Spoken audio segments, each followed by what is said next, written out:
வணக்கம். ஜோதிட ரகசியங்கள் நேயர்கள் அனைவருக்கும் வணக்கம்.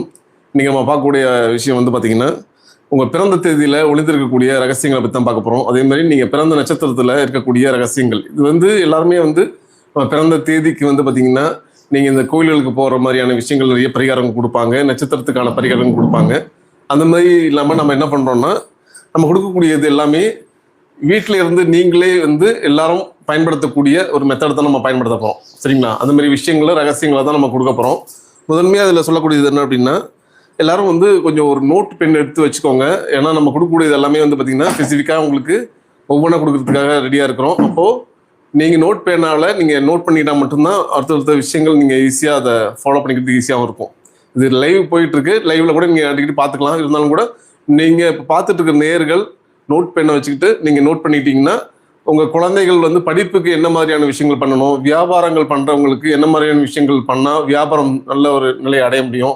அதுமாரி உங்களுடைய டேட்டா படத்தில் ஒழிஞ்சிருக்கக்கூடிய ரகசியங்களை பற்றி பேச போகிறோம். அதே மாதிரி நட்சத்திரங்கள் அதிலும் ஒழிஞ்சிருக்கக்கூடிய ரகசியங்களை பற்றி தான் பேச போகிறோம். அதனால் பிஸ்னஸ் பண்ணுறவங்க, எஜுகேஷன் படிக்கக்கூடிய நபர்கள், நிபுணர் சம்மந்தப்பட்ட விஷயங்கள் தேவைப்படுறவங்க எல்லாமே இதில் பார்த்து பயனடையலாம். சரிங்களா? இப்போது பேசிக்காக சில விஷயங்களை பற்றி நம்ம பேசிடுவோம். முதல்ல வந்து மனிதனுடைய வாழ்க்கையில் வந்து பார்த்திங்கன்னா எல்லாருமே ஏன் முன்னேறல, நான் ஏன் முன்னேறாமல் இருக்கேன்னு சொல்லி எல்லாருமே வந்து அவங்களுடைய மனதில் ஒரு கேள்விகள் எழுது. என் வாழ்க்கையை தடுத்துட்டு இருக்கிறது யார்? நானே தடுத்துட்டு இருக்கேனா, இல்லை என் குடும்பத்தார் அதை வந்து தடுத்துட்டு இருக்காங்களா, ஏன் நான் வளர்ச்சி அடையாமல் இருக்கிறேங்கிற மாதிரி நிறைய கேள்விகள் நமக்குள்ளே ஓடிக்கிட்டு இருக்கு. நான் நிறைய ஒர்க் அவுட் பண்ணுறேன், நிறைய விஷயங்கள் சாதிக்கிறேன், ஆனால் அதுக்கான ரிசல்ட் கிடைக்கலையே என்ன அப்படின்னு சொல்லி நிறைய பேர் கேட்டுட்டு இருக்காங்க. மனநிலை வந்து பார்த்திங்கன்னா அவங்களுடைய விஷயங்கள் போயிட்டு இருக்கும். இதுக்கெல்லாம் காரணம் என்னவா இருக்கும்னு நீங்கள் நினச்சிங்கன்னா, இதுக்கு ஒரு முக்கியமான காரணம் வந்து பார்த்தீங்கன்னா நம்மளுடைய மனநிலை. சரிங்களா? மனநிலை அப்படிங்கிறது, இந்த நிலைன்னு ஒரு விஷயம் சொல்கிறோம் இல்லையா, மனதம் அப்படிங்கிறது காலையில் நீங்கள் யோசிக்கிற விஷயத்த இப்போ யோசிக்கிறீங்களா கேட்டால் கிடையாது.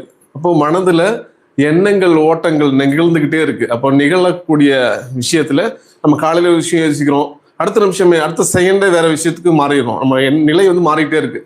அப்போ ஒரே நிலையில் இந்த மனது இருக்கிறது இல்லை. அப்போ மனம் நிலை மாறிக்கிட்டே இருக்குது. அப்போ மாறிக்கிட்டு இருக்கும்போது நம்ம செய்யக்கூடிய செயல்பாடுகளும் செயல்களும் மாறிக்கிட்டே இருக்குது. இப்போ இது மாற மாற என்ன ஆகுது அப்படின்னா, நம்ம எதிர்பார்க்கக்கூடிய வளர்ச்சி அப்படிங்கிறது நம்மகிட்ட கிடைக்காம இருக்குது. அப்போது இதை நிரந்தரமாக ஒரே நிலையாக வைக்கிறதுக்கு நம்ம என்ன பண்ணணும், அதுதான் அதில் உள்ள ரகசியத்தை நம்ம வந்து வெளிப்படுத்த போகிறோம்.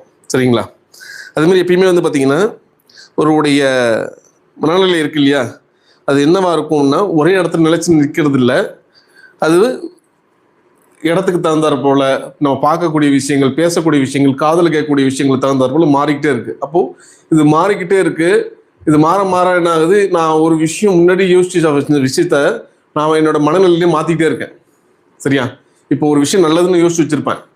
என்னுடைய எண்ணங்களில் வேறு வேறு விஷயங்கள் உள்ளே வர வர அந்த எண்ணத்தை நான் என்ன பண்ணுறேன், நடக்கக்கூடிய நம்ம நினச்சிக்கிட்டு இருந்த விஷயம் தப்பு அப்படிங்கிற எண்ணத்துக்கு நான் போயிடுறேன். இப்போ இது மாதிரி மாறிட்டே இருந்துச்சுன்னா நம்மளுடைய நிலை அப்படிங்கிறது அங்கே இருக்காது. இதுதான் நம்ம என்ன பண்ணுறாங்கன்னா ஹெட்ஸ்ன்னு சொல்கிறோம். நம்ம ஃப்ரீக்வன்சி,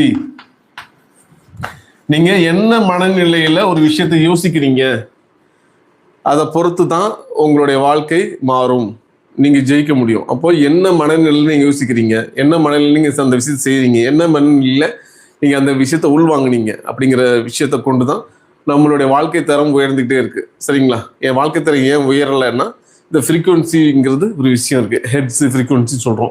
இந்த ஹெட்ஸ் ஃப்ரீக்வன்சியை வந்து பார்த்திங்கன்னா லோ லெவல்லேருந்து ஹை லெவல் வரையும் பிரிச்சுருக்குறாங்க. நீங்கள் கூகுளில் கூட போய் பார்த்தா தெரியும். ஹியூமன் ஃப்ரீக்வன்சின்னு போட்டிங்கன்னா அந்த ஃப்ரீக்வன்சியினோட அளவு முறைகள் வரும். இப்போ இந்த அளவு முறைகளில் நம்ம என்ன அளவு முறையில் நம்ம இருக்கோங்கிறது அதில் காட்டிடும். சரிங்களா? அப்போது அந்த அளவு முறையில் நம்ம இருக்கிறதுக்கு நம்ம என்ன பண்ணணும், நம்ம நிலையை மாற்றிக்கிறதுக்கு என்ன பண்ணணுங்கிற விஷயங்கள்லாம் ரகசியங்கள்லாம் அதில் ஒழிஞ்சிருக்கு. சரி, அதை பற்றி தான் இன்றைக்கி நம்ம முழுமையாக பார்க்க போகிறோம். மனிதர்கள் வந்து பார்த்திங்கன்னா எப்பயுமே என்ன பண்ணுறாங்கன்னா, நமக்கு நடக்காத விஷயத்தை பற்றி தான் அதிகமாக யோசிக்கிறோம், நடக்கிற விஷயத்தை பற்றி யோசிக்கிறது இல்லை. அதிகமாக மனநிலை எப்படி இருக்குன்னா, ஒரு வீட்டில் நீங்கள் வசிக்கிறீங்கன்னா அந்த வீட்டில் வந்து பார்த்திங்கன்னா அதிகமாக கேட்கக்கூடிய ஒளின்னு ஒன்று இருக்கும்ல, அந்த ஒளி எப்படி இருக்குன்னா, வீட்டில் ஒருத்தவங்க டிவி போடுறீங்க, டிவி ஆன் பண்ண உடனே அதில் சீரியலோ மற்ற விஷயங்களோ ஏதோ ஓடுது. அது ஓடும் போது அந்த ஃப்ரீக்வன்சி லெவலுக்கு நம்மளுடைய பார்க்கக்கூடிய அந்த நிகழ்ச்சியானது அந்த ஃப்ரீக்வன்சி லெவலுக்கு கொண்டு போய் நம்மளுடைய மனதிலே கொண்டு போயிடுது. ஒரு மனிதன் யோசிக்கக்கூடிய விஷயம் என்னென்னா 3 விஷயம்தான். ஒன்று, கடந்த காலத்தில் நடந்த கவலைகள் கசப்புகளை பற்றியும் விருப்புகளை பற்றியும் யோசிச்சுட்டு இருப்பாங்க ஒரு நாளைக்கு. 2வது, எதிர்காலத்தை நினச்சி ஒரு பயம், அச்சம், பதற்றம் இதுக்குள்ளேயே வாழ்ந்துட்டு இருப்பாங்க. நிகழ்காலத்தில் நிலையாக இருக்க மாட்டாங்க. சரிங்களா? இந்த மனிதனாக பிறந்த நம்ம எல்லாருமே இந்த 3 விஷயத்தை பற்றி யோசிப்போம். நிகழ்காலத்தில் வாழ்றது இல்லை, கடந்த காலத்தில் நடந்த தவறுகளையும் கசப்பான விஷயங்களையும் நினச்சி நம்ம வாழ்க்கையை ஓட்டிகிட்டு இருக்கோம். இன்னொன்று எதிர்காலத்தை நினச்சி பயந்துட்டு இருக்கோம். இதுதான் நடக்குது. அப்போ அந்த நிலையான ஒரு விஷயம் ஏன் வாழ்க்கையில் நடக்கலைங்கிறதுக்காக சொல்ல வரேன். நீங்கள் நிகழ்காலத்தில் நிலையாக ஒரு விஷயம் ஒரு ஃப்ரீக்வன்சியில் இல்லைன்னா அது உங்களால் வாழ்க்கையில் ஜெயிப்பதற்கான வழிவகை இருக்காது. சரிங்களா? இப்போ பார்க்கக்கூடிய நேர்கள் இது உங்களுடைய வாழ்க்கையை அடுத்த கடத்து கொண்டு போகிறதுக்கான வழிமுறையை பற்றி நம்ம பேசிகிட்டு இருக்கோம். அதனால் இப்போது நம்ம இந்த சப்ஜெக்டுக்குள்ளே போயிடலாம். இது அடுத்த தேதி 2/11/2029 தேதியில் பிறந்தவர்களும் நட்சத்திரம் வந்து பார்த்தீங்கன்னா ரோகிணி, ஹஸ்தம், திருவோணம். இந்த நட்சத்திரத்தில் பிறந்தவர்களுக்கான அதிர்ஷ்ட படங்களை பற்றி பார்க்க போகிறோம். முதல்ல இவங்களுக்கான அதிர்ஷ்ட படங்கள் என்னங்கிறத பார்த்துடலாம். இவங்களுக்கான அதிர்ஷ்ட படங்கள் வந்து பார்த்தீங்கன்னா முழு நிலவு, ஃபுல் மூன் சொல்லுவாங்க. முழு நிலவு, அமைதியான கடல், அந்த படத்தை பார்க்கலாம். அமைதியான கடல் பிக்சர் பார்க்கலாம். அந்த பிக்சரை நீங்கள் வால்பேப்பரை கூட வச்சுக்கலாம். அன்னப்பறவை, அன்னப்பறவையினுடைய படத்தை நீங்கள் வீட்டில் வச்சுக்கலாம். அதேமாரி நீங்கள் மொபைல்லையும் வச்சுக்கலாம். வெள்ளை தாமரை, வெள்ளை தாமரை, அதுபோல் சங்கு, கடலில் கிடைக்கக்கூடிய சங்கு இருக்கு இல்லையா? ஏன்னா சந்திரன் அப்படிங்கிறது நீர் கிரகம்.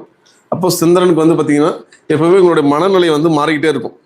சரிங்களா? அப்போ அந்த மனநிலை மாறும் போது இவர்களுக்கு அதிர்ஷ்டத்தை தரக்கூடிய விஷயங்கள் இவங்க பயன்படுத்தும் போது மனநிலையில் ஒரு டிசிஷன் மேக்கிங் சிறப்பாக எடுக்க முடியும். அதே மாதிரி இவங்க வந்து நீர்வீழ்ச்சி படத்தை பார்க்கலாம். இது மாதிரி வெள்ளை புறா படத்தையும் இவங்க பார்க்கலாம். இதெல்லாம் அவங்களுக்கு அதிர்ஷ்டம் தரக்கூடியது. சரிங்களா?